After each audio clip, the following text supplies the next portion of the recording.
De l'électro, du rock, de la funk. RPL, l'autre radio. Et c'est parti pour l'interview de la semaine. Et cette semaine, nous accueillons Émilie Delettré à l'occasion de son spectacle Les Confessions d'une bouchère qui passe le 14 mars à la Ferme du Pire de Villeneuve-d'Ascq et au Spotlight le 19 mars. Bonjour Émilie Delettré. Bonjour l'équipe de RPL. Bonjour Émilie. Bonjour. Salut Émilie. Bonjour Thomas, bonjour Alexis. Et bonjour mademoiselle. Inès. Inès, excuse-moi Inès. La seule fille et vous oubliez mon prénom. Elle ne mérite que ça. Bon, on l'oublie tout le temps de toute façon. Ouais, Elle ne Inès, vient...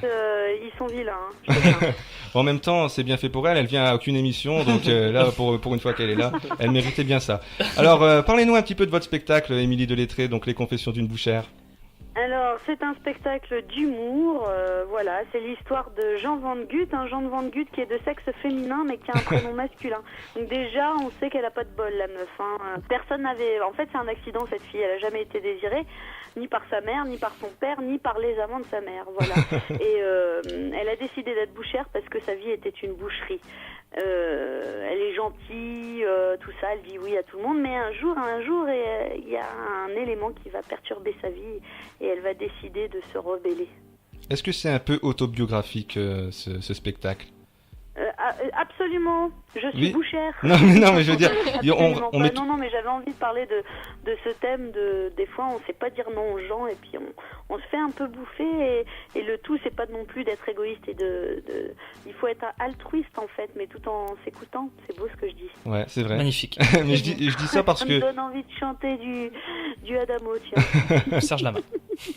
Non, mais je dis ça parce que chaque fois un humoriste ajoute un petit peu de sa personnalité dans un spectacle, ajoute un peu de soi. C'est pas le cas pour toi ? Non, alors forcément, il y a les personnages qui interviennent dans l'histoire, je les ai vus, rencontrés, déformés, des fois ils sont proches, des fois ils sont un peu moins proches, mais oui, forcément on s'inspire un peu de ce qui nous entoure. Hein. Et Dieu sait que la société nous propose de choses très drôles, et d'autres moins, mais voilà, du coup l'idée c'est de les détourner et de les mettre sur scène.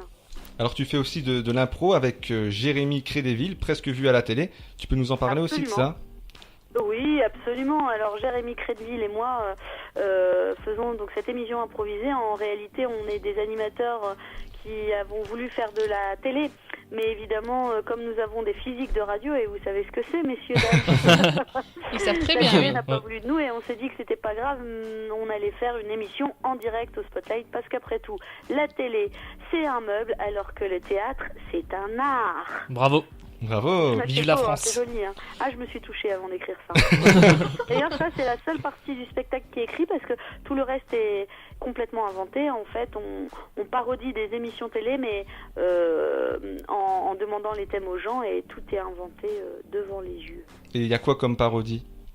Alors, on fait L'amour est dans le presque, Confession presque intime, Faisait entrer l'accusé, le presque Koh-Lanta, les presque pubs, voilà, etc., etc. Ça change, il y a des chroniques qui changent de temps en temps. Le presque JT, parce que j'étais pas là, j'ai pas pu regarder.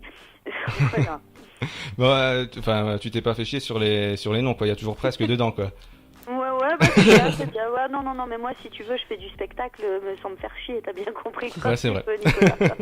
Ne t'étonne pas si un jour tu as les pneus de ta 206 qui sont crevés. Bon, encore faut-il que j'ai une voiture, et c'est pas encore le cas. Non, mais elle peut faire caca dans ta boîte aux lettres. Faut-il qu'il ait le permis aussi. Hein. Voilà, il faut tout, il faut de tout. Et mais donc... tu peux lui crever les pneus de... Mais t'as une 103 Peugeot, t'as une mobilette en fait. Non, son Dommage. vélo. Son vélo. Oui, donc en fait Inès était en train de faire une vanne, mais c'était une vanne à retardement qui a duré 2 minutes, donc on l'a pas compris. Et en plus c'était très mauvaise. C'est voilà, très mauvaise. Tu peux lui crever les roues de son vélo. Mais j'ai même pas de vélo. Donc j'ai pas osé la couper, j'ai pas osé la faire. Vélo mais avec une roue seulement. C'est vrai, ça aussi c'était pas trop drôle. Bon. Ok, je crois que je dois vous laisser. On capte plus. Donc tu préfères quoi entre l'impro et le spectacle écrit ? Ah là, tu me demandes entre choisir la bière et le vin rouge, quoi. Enfin, j'aime les deux, tu vois. Non, c'est deux exercices complètement différents. L'impro, ce qu'il y a de bien, c'est que d'abord, on joue pas tout seul. On est vraiment en osmose avec son partenaire ou avec ses partenaires. Tu connais ça, enfin normalement. Oui. Voilà, on est dans le partage avec le public. Le solo, ça a un côté vraiment sympa aussi parce que voilà, on est tout seul, c'est un risque. C'est 2 exercices complètement différents, mais tous les 2 bandants. Exactement. Même pour les filles, c'est Voilà. bandant. Donc, la semaine dernière, on recevait Elisabeth Buffet et elle nous a dit qu'elle n'est pas devenue humoriste tout de suite. Elle faisait du marketing. Et toi, c'est la même Ouais. chose. Tu étais prof des écoles et t'es devenue humoriste. Alors, c'était une passion qui est venue sur le tard ou t'as préféré assurer tes arrières?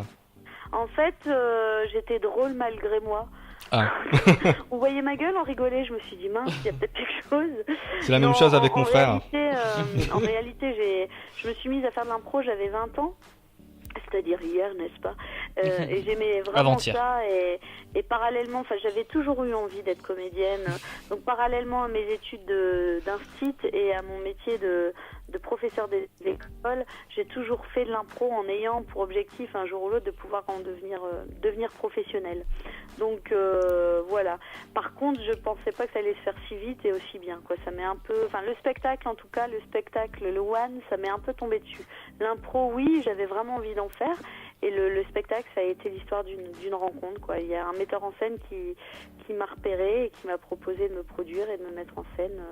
Et voilà comment l'histoire du One a commencé. Mais ça, c'était le premier spectacle. Oui.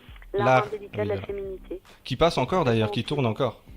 Ouais, qui tourne encore, moins dans le nord parce que j'ai un peu fait le tour et puis que le but c'est de faire tourner le nouveau spectacle, mais ouais, qui tourne encore. Et ce serait quoi ta réaction, parce que tu as été prof de maternelle, et ce serait quoi ta réaction s'il y avait un de tes élèves aujourd'hui, parce que tu as commencé dans les années 2000, donc maintenant les élèves de maternelle ont l'âge maintenant de voir tes spectacles qui sont un petit peu quand même trash.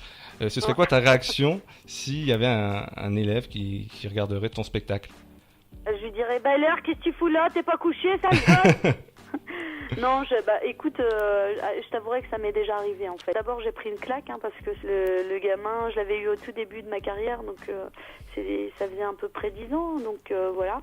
Mais ouais, je leur dirais, tu vois gamin, si tu travailles pas à l'école, tu finiras comme moi. Mais c'est pas plus mal, hein. Ouais, non, mais je dis toujours, moi franchement, le système scolaire, on pourra en parler pendant des heures, mais moi je dis qu'aujourd'hui on n'aide pas les êtres à s'épanouir et à choisir le métier qu'ils veulent, quoi. On les formalise en disant il faut bien travailler pour gagner sa vie, pour avoir un travail. Mais aujourd'hui, je pense que dans sa vie, on peut faire plusieurs boulots et que l'important c'est de s'éclater dans ce qu'on fait, quoi. Et du coup, c'est quoi ton prochain boulot? Je serais péripatétipute. Je t'avouerai que j'aimerais bien un jour être productrice et mettre en lien des artistes, parce qu'on est bourré de talent ici dans le Nord, et il y a des artistes qui sont un peu isolés et qui savent pas par où commencer, par quel bout prendre, et pouvoir mettre des artistes en relation ensemble pour se dire tiens, lui c'est un bon metteur en scène, lui c'est un bon artiste, lui c'est un bon vidéaste, et puis voilà de Puis c'est plus classe que électricien chauffagiste. C'est ça, mais tu sais, un électricien, un chauffagiste, on pourrait peut-être en avoir besoin aussi dans le spectacle. Si j'ai pas un bon éclairagiste derrière, je ne suis rien, tu sais, je ne suis qu'une petite merde, une petite crotte de dessous. Et tu m'as dit aussi que tu voulais faire de la radio? Ah ouais, alors ça c'est vrai que c'est un outil que j'aime beaucoup, c'est marrant, j'en parlais encore cet après-midi. C'est un outil que j'aime beaucoup, en fait j'aimerais bien tester une chronique de théâtre, d'impro à la radio, c'est-à-dire auditif. Je suis sûre qu'il y a moyen de faire un truc sympa, que les auditeurs puissent appeler, donner un thème d'improvisation et boum, à deux, trois chroniqueurs, hop, on rebondit, on fait une impro, puis ouais, une chronique radio, ce serait vraiment sympa. C'est une bonne idée, je trouve, moi, ça. Je sais pas, vous, autour de la table? Ouais, c'est une bonne idée. Tu vois que je ne suis pas con. C'est presque une bonne idée, j'ai envie de te dire. Et si tu as l'occasion de venir ici à RPL, tu pourras peut-être faire ça une fois. Ça serait sympa de varier, parce qu'en fait... écoute, avec grand plaisir. Écoute, je retiens ton idée, Nico. Exactement, parce que on cherche en fait une 5e rubrique quand on n'a pas d'invité, et ça ne marche jamais. Alors peut-être qu'avec une humoriste, ça marchera, on ne sait pas. Donc n'hésite pas à venir quand tu en auras l'occasion. Émilie Delettré. Et une dernière question, est-ce que tu aurais des conseils à donner à des jeunes qui veulent débuter dans le métier? Ouais, alors si vous voulez débuter dans le métier, il n'y a qu'une chose, c'est essayer. Et pour essayer, c'est simple, on a la chance d'avoir une région où on peut faire pas mal de scènes ouvertes, et notamment au Spotlight tous les mardis de 20h à 21h. Il suffit d'appeler le Spotlight, de s'inscrire et vous passerez le mois prochain. Et faut tester, parce que qui ne tente rien n'a rien. Ça se fait pas du jour au lendemain. On écrit, on teste, on se prend des bides, on réécrit, on regarde ce qui marche pas. C'est comme un homme, faut expérimenter jusqu'à temps qu'on trouve le bon. Moi, c'est comme ça que j'ai fait. Hein. Qu'est-ce que j'ai expérimenté hein. En plus, toi, tu continues les scènes ouvertes à Lille, au Spotlight. C'est quand ta prochaine scène ouverte? Alors, il me semble que c'est mardi. Mardi, je viens Ce mardi au Spotlight. D'accord. Eh ben, tout à l'heure, donc, allez au Spotlight pour... oui. C'est tout à l'heure. Oui. Mais oui, c'est tout à l'heure. Oui, on est mardi aujourd'hui. Ah oui, exactement. Allez, on va passer à la deuxième partie de cette interview, les questions conceptuelles. Chacun de mes chroniqueurs va te poser une question un peu différente des miennes et tu devras y répondre avec humour, on l'espère. Et on commence par Alexis. Oui, ma rubrique, tu m'as pas lancé, mais... Les mots à placer. Les mots à placer, voilà. Alors, dans cette rubrique, vous allez devoir placer 3 mots dans une... Alexis, balance. Alors aujourd'hui, j'ai choisi 3 mots qui se terminent en août. Je ne sais pas pourquoi j'ai choisi ça, mais bon.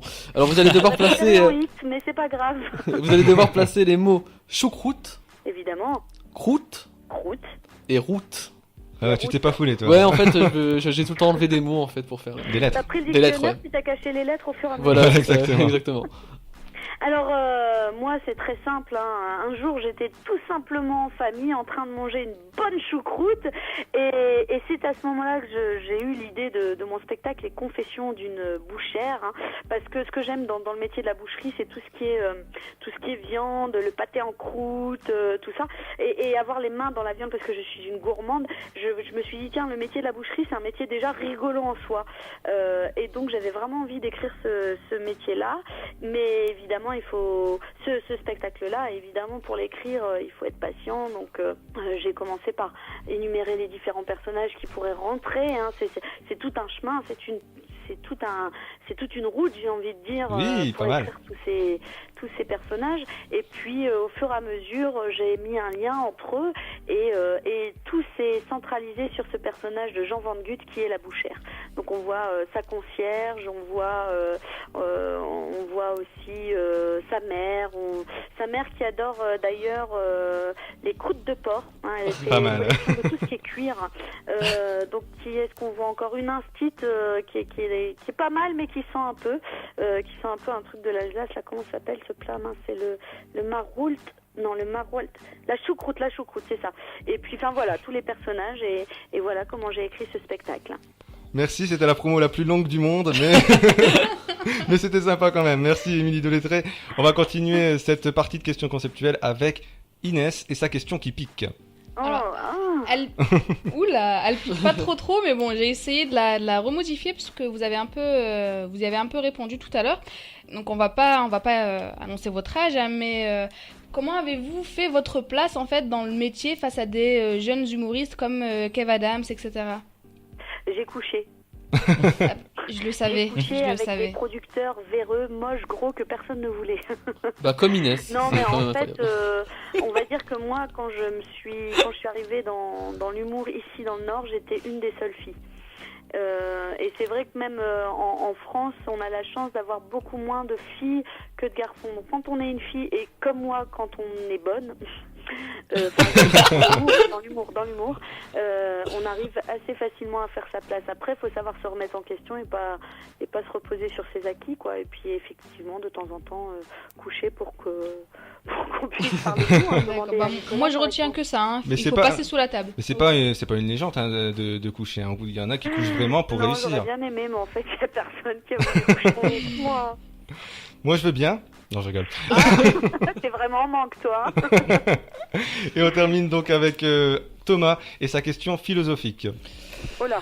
Oui, donc je vais revenir un peu sur votre vie professionnelle. Donc vous avez été enseignante, puis maintenant vous êtes humoriste. On peut donc dire que le maître mot de votre vie professionnelle est le partage, hein, que ce soit avec un public ou avec une classe.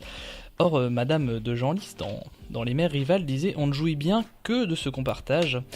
Donc, par rapport à cette jouissance de partager, je voulais savoir si vous preniez autant de plaisir à enseigner aux enfants que vous prenez du plaisir sur scène. En réalité, oui. Non, vraiment, c'est vraiment un métier que j'ai aimé et comme tu le dis si bien, c'est vraiment, voilà, pour moi, j'ai le bonheur d'avoir eu des élèves qui m'ont dit on se souvient de vous parce que vous étiez drôle, rigolote et que voilà. Donc c'est le même métier. Oui, j'ai eu autant de plaisir dans l'enseignement que devant des spectateurs.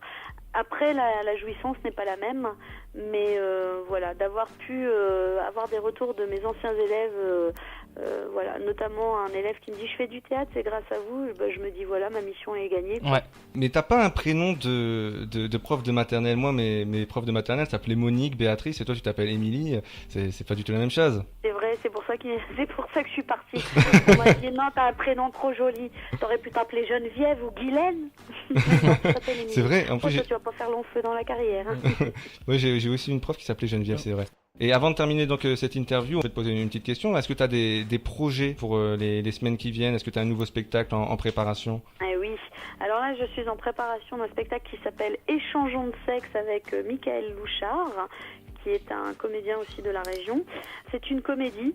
En gros, c'est un couple qui se dispute. Donc c'est Clarisse et Bertrand. Et Clarisse aimait le souhait de dire qu'un jour, elle aurait bien aimé que Bertrand puisse se mettre à sa place ne serait-ce que 24 heures, vivre 24 heures dans la peau d'une femme. Et le lendemain, ils se réveillent, ils sont chacun dans la peau de l'autre. Et ça commence quand? Et ça se jouera le 21 avril au Spotlight. Ah, une nouvelle pub, 21 avril, donc au Spotlight. Comment ça s'appelle déjà, j'ai oublié? Échangeons de sexe. Échangeons de sexe, j'ai juste retenu le nom de ton acolyte. Michael Louchard. Michael Louchard, quand même, oui. c'est quand même... Je croyais que tu avais retenu que le mot sexe. Il est très bon, Michael Louchard. Ça, c'est un premier projet. Ouais. Puis j'ai un deuxième projet qui est un projet musical, en fait, qui s'appelle ABBA. A de BATS. Donc en fait, on est deux vieilles fans d'ABBA, mais qui ont bien vieilli et bien morflé, qui vont reprendre les chansons, mais qui vont en faire une boucherie, qui vont saccager un peu ABBA. Il y a toujours le thème de la boucherie, hein, les confessions d'une bouchère et ABBA. Ça Là. revient vachement. D'ailleurs, il est l'heure d'aller manger, non? Oh non, Allez, il je vais est... me faire un il est en bout Il de- goûter. doit être, non, il est l'heure de goûter, il est 16h58 environ, donc non, Ouais, il- mais moi, tu sais, je suis une gourmande, ça se voit, donc je mangerai n'importe qui, j'allais dire n'importe quoi. peut-être aussi n'importe Mon qui. Dieu. Merci Émilie Delettré. Mais de rien, merci à toute l'équipe. Je rappelle qu'on peut te Merci. voir donc à la ferme du Pire le 14 mars à Villeneuve-d'Ascq et au Spotlight le 19 mars pour les confessions d'une bouchère, et donc ce soir aussi au Spotlight pour ta scène ouverte. Exactement, alors je vous attends tous tout à l'heure. À tout tout à à l'heure. l'heure. À tout Des à gros l'heure. bisous. Bisous. Bisous. Ciao, ciao.